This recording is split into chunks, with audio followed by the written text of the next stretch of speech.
Radhe Radhe friends, जय श्री कृष्णा। तो आज मैं आप सभी को इस वीडियो में अहोई आठे की सरल और पारंपरिक विधि से कैसे पूजा करें, अगर पहली बार व्रत कर रहे हैं तो कैसे करें, तो संपूर्ण जानकारी मैं आज आपको इस वीडियो में देने वाली हूँ। वीडियो में अंत तक बने रहिएगा। अहोई आठे का व्रत महिलाएं अपनी संतान की लंबी आयु के लिए करती हैं। कार्तिक मास की कृष्ण पक्ष की अष्टमी तिथि को यह अहोई आटे का व्रत किया जाता है। साल 2025 में 13 अक्टूबर दिन सोमवार को यह व्रत रखा जाएगा। देखो, अहोई अष्टमी की पूजा जो है दिन में की जाती है। 10-11 बजे के बाद आप कभी भी कर सकते हो दिन में। कहीं कहीं तो ये व्रत निर्जला किया जाता है और कहीं कहीं पे कहानी और कथा कहकर उसके बाद चाय पानी पी लेते हैं। तो जैसा आपके यहाँ किया जाता हो उसी परंपरा के अनुसार आप कीजिए। अहोई अष्टमी की पूजा के लिए सबसे पहले तो हमें एक चौकी चाहिए। चौकी ना हो तो आप जमीन पे भी कर सकते हो। जिस भी जगह आप पूजा कर रहे हैं उसे साफ धोकर साफ शुद्ध कर लीजिए। उसके बाद हल्दी या गोबर से उसे लेप लीजिए। पहले ज़माने में तो उसे लीपते थे गोबर से। पहले कच्ची दीवारें हुआ करती थी, उसके ऊपर अहोई माता का चित्र बना लेते थे। इस तरह से किया जाता था। जो आपको ठीक लगे, जो आपको कंफर्टेबल हो वही आप कीजिए। मेरे पास तो चौकी है तो इसके ऊपर हम लाल कपड़ा या पीला कपड़ा बिछा देंगे। ज़रूरी नहीं है चौकी के ऊपर कपड़ा नया चाहिए। जो आपने पहले इस्तेमाल कर लिया हो उसी को आप धो करके यूज कर सकते हैं। इसके बाद हम गेहूँ और चावल का आसन देंगे चौकी के ऊपर। इसके बाद हमें अहोई माता का कैलेंडर या फोटो लेना है। जो भी आपके पास स्वरूप हो वो ले लीजिए। अगर आप कैलेंडर ले रहे हैं तो कैलेंडर हर साल नया लिया जाता है। पिछले साल का फोटो है तो उसे आप पोंछकर यूज कर सकते हैं। तो यहाँ पर मैंने कमोई ली है जिसे मिट्टी का कलश भी कहते हैं। तो इस तरह का हमें ये कलश लेना है। एक ले सकते हैं या फिर आप दो भी ले सकते हैं। अगर आप एक मिट्टी का ले रहे हैं तो एक तांबे या पीतल का ले लीजिए। तो इसमें हमें गेहूँ भरने हैं। एक कलश मिट्टी का जरूर से आपको लेना है, ये बहुत ही ज़्यादा शुभ माना जाता है। तो दूसरा कलश मैंने तांबे का लिया है। तो आप कोई भी धातु का ले सकते हो। तो इस तरह से ये दोहड़ रखे जाते हैं। नीचे वाले कलश में हमने गेहूँ भरे हैं और ऊपर वाले कलश में हमने जल भरा है। तो इसमें मैंने थोड़ी सी रोली और थोड़ा सा चावल डाल दिए हैं। एक सुपारी डाल देंगे। इसके बाद इनके ऊपर हम ढक्कन रख देंगे। ढक्कन आप जरूर से रखिए। थोड़ी सी गेहूँ की ढेरी लगाकर हम दोहड़ स्थापित करेंगे। अगर आपके दोहड़ गिर रहे हैं तो इस तरह से आप दिया लगा सकते हो। मेरे तो नहीं गिर रहे तो इसलिए मैंने नहीं लगाया है। तो मैं आपको इस तरह से दिखा रही थी। तो देखिए, यहाँ पर मैंने एक प्लेट में थोड़े से चावल लिए हैं। उसके ऊपर मैंने दीपक रखा है। दीपक के नीचे कुछ ना कुछ रखिए, खाली बिल्कुल मत रखिए। साथ में एक धूप बत्ती रख देंगे।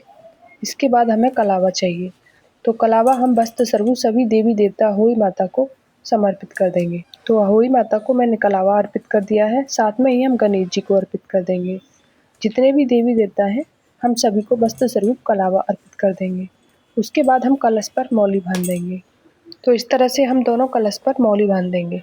देखिए, अहोई अष्टमी के व्रत में साहू माता के लॉकेट का विशेष महत्व होता है। क्षेत्रीय परंपरा के अनुसार इसमें मनके डाले जाते हैं। इन्हें ही हम मोती बोलते हैं। एक बच्ची के 2 मोती डाले जाते हैं, 2 बच्चे हैं तो 4 मोती डाले जाएंगे। तो इस प्रकार से ये डाले जाते हैं। कहीं कहीं तो हर साल डाले जाते हैं और कहीं ऐसा होता है कि पहले बार जब हम उठाते हैं पहली बार ही 2 मोती डाले जाते हैं। उसके बाद 14 साल के बाद 2 मोती डाले जाएंगे। तो अपनी क्षेत्रीय परंपरा के अनुसार आप देख लीजिएगा। इस लॉकेट को हम कलश को पहना देंगे। पूजा के साथ में हमें इसका भी पूजा करना होता है। तो ये देखिए, मैंने यहाँ पर रोली, चंदन और चावल से इसका तिलक कर दिया है। इसके बाद मीठे में जो भोग लगाएंगे वो हम लगा देंगे।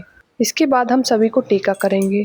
तो ये देखिए, मैंने अहोई माता को भी कर दिया है तिलक और साथ में मैंने गणेश जी को भी कर दिया है। जो भी देवी देवता हैं इस फोटो में सभी को हम टीका कर देंगे। इसके बाद बतासे का हम भोग लगा देंगे। बतासे नहीं हो तो आप मिश्री भी ले सकते हैं।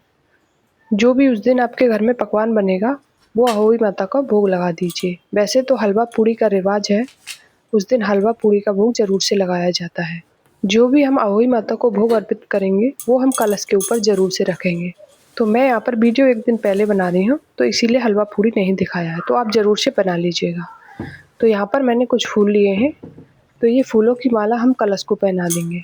तो कलश का आज के दिन बहुत अच्छी से पूजा होती है, बहुत ही ज़्यादा महत्व होता है। एक फूल लेकर हम अहोई माता को चढ़ा देंगे। वैसे अगर आपके पास कोई भी फूल हो, गेंदा के हों या आपके गार्डन में जो भी हो वो आप ले सकते हैं। अगर ना भी फूल हो तो भी चलेगा, बिना फूल के भी पूजा कर सकते हो। इसके बाद लाल रंग की चुन्नी अहोई माता को चढ़ा दीजिए। इसके बाद देखिए, धूप दीप हमने सब कुछ जला लिया है। जो दीपक हमने अहोई माता के सामने जलाया है उसको हम नहीं उठाएंगे। आरती के लिए मैंने यहाँ पर दूसरा दीपक तैयार किया है, उसी से हम आरती और कथा कहेंगे।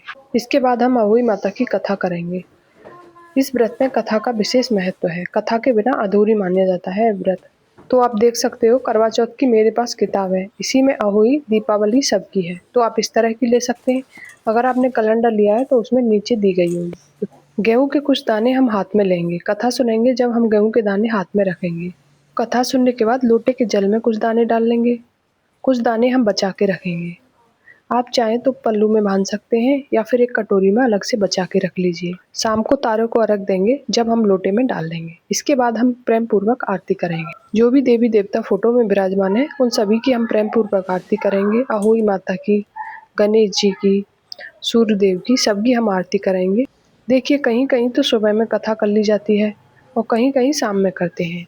क्षेत्रीय परंपरा के अनुसार सभी जगह अलग अलग होती है, लेकिन उद्देश्य इसका एक ही है। अपनी संतान की लंबी आयु और मंगल कामना के लिए यह व्रत किया जाता है। जैसा आपको ठीक लगे, वैसे आपके यहाँ होता हो वैसे आप कीजिए। इसके बाद दोनों हाथ जोड़कर अहोई माता से माफ़ी मांगेंगे, क्षमा याचना करेंगे कि पूजा में हुई गलती के लिए हमें माफ़ कर दीजिएगा और हमारे संतान की लंबी उम्र और मंगल कामना के लिए कामना करेंगे। इसके बाद अहोई अष्टमी के व्रत में वायना निकाला जाता है सासू माँ के लिए।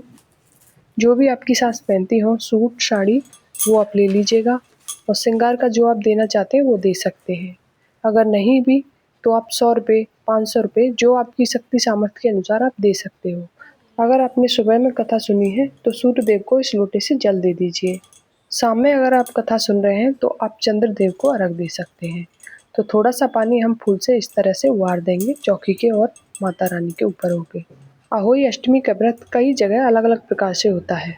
कहीं कहीं तो निर्जल और निराहार रहकर पूरे दिन व्रत किया जाता है। जब चंद्रमा निकल आता है तो उसके बाद ही अर्घ देकर भोजन किया जाता है। कहीं कहीं पूरे दिन उपवास रहकर शाम को कथा सुनकर तारों को अर्घ देके भोजन किया जाता है। कहीं कहीं आधे दिन का व्रत किया जाता है, आधे दिन के बाद भोजन कर लेते हैं। अष्टमी को हंसना खेलना व्रत कहते हैं। वैसे तो आज के दिन हलवा पूड़ी बनते हैं भोग में, लेकिन आप वीडियो में देख सकते हो तो मैंने फल का भी भोग लगाया है। तो यहाँ पर मैंने खीरा और सिंगाड़े लिए हैं। हो सके तो हरे रंग का फल लीजिएगा, हरा रंग समृद्धि का प्रतीक माना जाता है।